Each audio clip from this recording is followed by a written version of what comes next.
Team Fortress 2 was released by Valve back when they actually made games in 2007 and has continued to have massive amounts of people playing it even with the constant neglect for updates. Valve finally put out a major update recently after almost 5.5 years of no major updates, and I decided, fuck it. I've already played this game a little bit, but never enough to really understand why people like TF2 so much, and I'm open to trying it again. So, ladies and gentlemen, this is me playing Team Fortress 2 as a new player.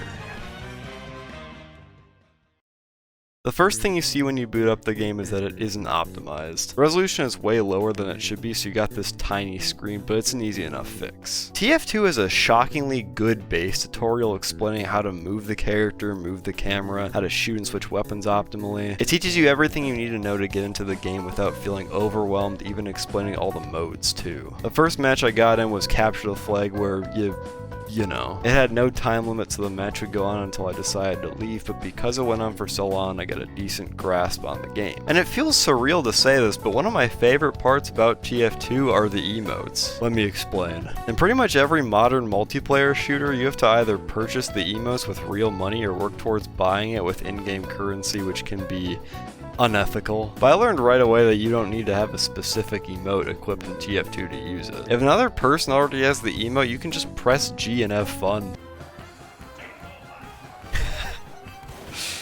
Here I come.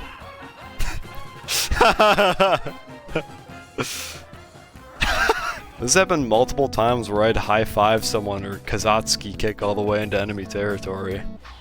Oh! Now these offenses are bulletproof, baby. We're bulletproof! We're bulletproof!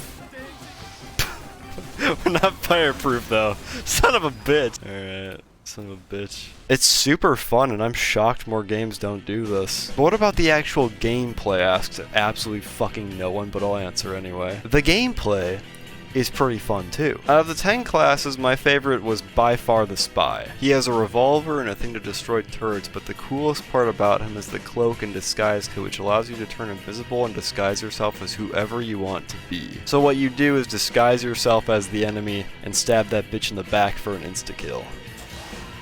It feels kinda broken sometimes, especially when you're on the receiving end. Like one match I was playing heavy and just kept getting backstabbed, so the rest of the game I just said fuck it and proceeded to camp in a little corner where the Spy couldn't backstab me. But god damn it, it is so fucking cool when you're able to trick the enemy and betray them.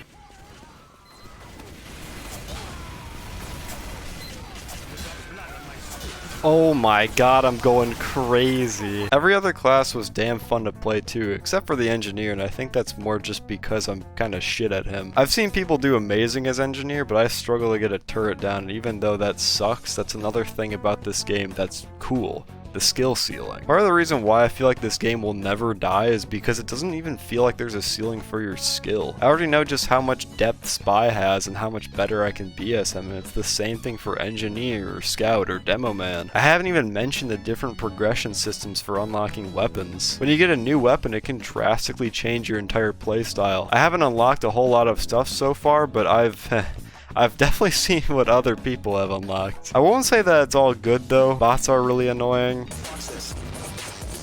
How do I mute? So anyone who believes on Jesus Christ is going to heaven. You know, the gospel's simple. So whoever believes in him has eternal life. Good thing I know how to mute players now. Hell yeah. My biggest problem so far is with the tutorial, which is pretty ironic since I think it's good but flawed for two big reasons. Reason 1. It's fucking broken. The game tends to have a really hard time loading AI for some reason, so you have this text that's like, get ready to fight the AI, and then they just never appear. This happened 3 times, and each time you have to restart the game so that it'll actually load. Reason 2. There are only 4 character tutorials. I do really appreciate having the hardest characters, except for Soldier, have tutorials, but other characters really should have tutorials too. As a new player, you have no way to know that Pyro has a right-click ability or that Scout has a double jump. Then there's the one uncontrollable beast in every game, the community. The TF2 community so far has been pretty entertaining to say the least. I've seen some arguments. Suck ass. Shut up. Is this how every team is? Your mother, now that's a big gotcha right there. I had some people get mad in the chat, but I also had Kazatsky kick people and a guy that was actually giving tips in the chat. So TF2 community, I give you a K for kick. The thing that will really keep me coming back to this game though is its charm. I've already done the Kazatsky kick, but I've also seen the animated videos and regularly quote heavy voice lines. Team Fortress 2 is a game that I'm pleasantly surprised by, especially when you compare it to modern shooters. I can't recommend it to everyone, especially since I already have lots of shooter experience, but I'd still say to give it a shot if you want a fun multiplayer game. It's a perfect example of if it ain't broke, don't fix it, and that's exactly what Valve did. You guys suck! I was on the other team! Real. Okay.